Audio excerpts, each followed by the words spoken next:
Hello students, ఇవాళ video ఏంటంటే AP inter first ఇయర్కి సంబంధించి మ్యాథ్స్ 1B ఏదైతే ఉందో సప్లీలో పాస్ అవ్వాలి అంటే మనకి ఏ విధంగా అంటే ఏ క్వశ్చన్స్ అనేది ప్రిపేర్ అవ్వాలి, మనకి ఎన్ని యూనిట్స్ ప్రిపేర్ అయితే మీరు పాస్ అయిపోవచ్చు. నేను చెప్పిన కొన్ని క్వశ్చన్స్ ప్రిపేర్ అయితే ఖచ్చితంగా మీకు ఏంటంటే 30+ మార్క్స్ అనేవి వస్తాయి అనమాట.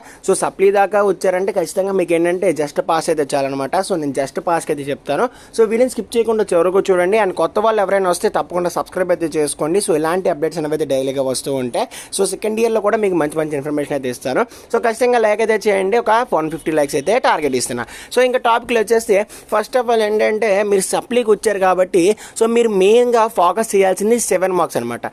ఎందుకంటే 7 మార్క్స్ వచ్చేసరికి మీరు 5 రాశారనుకోండి, మీకు ఇక్కడ 35 మార్క్స్ అనేవి అయితే వస్తున్నాయి. కాబట్టి మీరు ఏంటంటే పాస్ మార్క్ వచ్చేసరికి 26 లేదంటే 27 అనమాట. 26-27 మార్క్స్ రావాలంటే మీరు లాంగ్ ఆన్సర్స్ మీదే ఫోకస్ చేస్తే చాలు, ఓకేనా. లాంగ్ ఆన్సర్స్ నేను మీకు ఇక్కడ చూపిస్తాను చూడండి. ఈ పీడిఎఫ్ అనేది అయితే మన టెలిగ్రామ్ గ్రూప్లో అయితే ఉంటుంది. లింక్ డిస్క్రిప్షన్లో ఇస్తాను, జాయిన్ అయ్యి మీరు అక్కడి నుంచి అయితే చెక్ చేసుకోండి. అండ్ ఒకవేళ మీకు గెస్ట్ పేపర్స్ ఏమైనా కావాలి అంటే మనబడి అని చెప్పేసి కింద లింక్ డిస్క్రిప్షన్లో ఉంటుంది. అందులో కూడా గెస్ట్ పేపర్స్ అయితే పెడతారు. ఆ పేపర్స్ అయితే వదలకుండా చేయండి. ఓన్లీ లాంగ్ ఆన్సర్స్ చేయండి. 2 మార్క్స్ కూడా ట్రై చేయండి. అండ్ ఇంకా ఈ పేపర్ విషయానికి వస్తే చూడండి, నేను ఏంటంటే క్వశ్చన్ నెంబర్ 18కి సంబంధించి మీకు ఒక 5 క్వశ్చన్స్ అనేవి అయితే ఇచ్చాను. అలాగే లాంగ్ ఆన్సర్స్ టోటల్గా 5 క్వశ్చన్స్ ఉన్నాయి కదా. 5 క్వశ్చన్స్ సంబంధించి టోటల్గా ఒక్కొక్క దానికి 5 క్వశ్చన్స్ చెప్పిన అయితే ఇచ్చాను. అంటే టోటల్గా 25 క్వశ్చన్స్ అనేవి అయితే ఉన్నాయి అనమాట.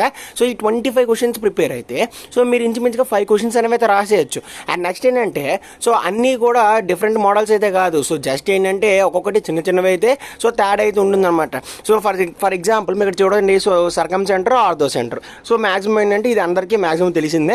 And next straight lines, and తర్వాత వచ్చేసి ఏంటంటే 4p² + q² = a² సమ్.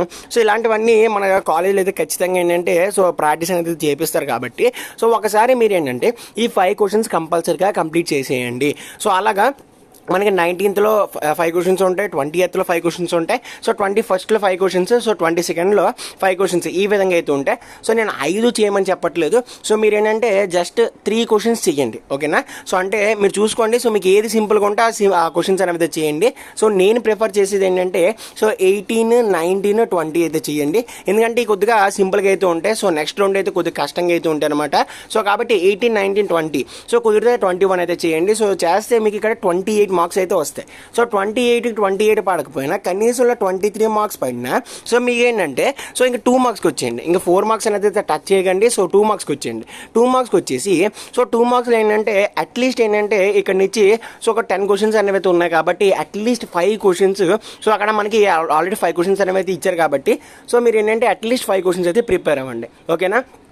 కాబట్టి ఈ విధంగా ప్రిపేర్ అయితే ఖచ్చితంగా మీకు ఏంటంటే మార్క్స్ అనేవి వస్తాయి అనమాట. ఇక్కడ 23 మార్క్స్, లేదంటే అక్కడ లాంగ్ ఆన్సర్స్లో మీకు ఏంటంటే 20 మార్క్స్, అండ్ ప్లస్ వచ్చేసి ఏంటంటే ఇక్కడ 5 క్వశ్చన్స్ ప్రిపేర్ అయ్యారు కాబట్టి 10 మార్క్స్, అంటే 30 మార్క్స్ మీకు ఏంటంటే ఇక్కడైతే వచ్చేస్తున్నాయి. ఒకవేళ మీరు ఏమైనా షార్ట్ క్వశ్చన్స్ నేర్చుకుంటే షార్ట్ క్వశ్చన్స్ నుంచి కూడా మీకు మార్క్స్ అనేవి అయితే వస్తాయి. ఈ విధంగా ప్లాన్ చేస్తే ఖచ్చితంగా పాస్ అవుతారు. అలా కాదని చెప్పేసి మొత్తం సిలబస్ నేర్చుకుంటాను అంటే మనకి టైం అనేది తెలియదు. జస్ట్ మనకి 20 డేస్ అనేవి అయితే ఉన్నాయి అనమాట. కాబట్టి మీరు ఏంటంటే ఒకటి అనుకొని ప్రిపేర్ అవ్వండి. ఆ ఒకటే మీరు ఏంటంటే అక్కడికి వెళ్తే వెళ్ళి రాయండి. వీడియోని ఖచ్చితంగా లైక్ అయితే చేయండి, తప్పకుండా సబ్స్క్రైబ్ అయితే చేసుకోండి. See next. Thanks for watching and Jai Hind.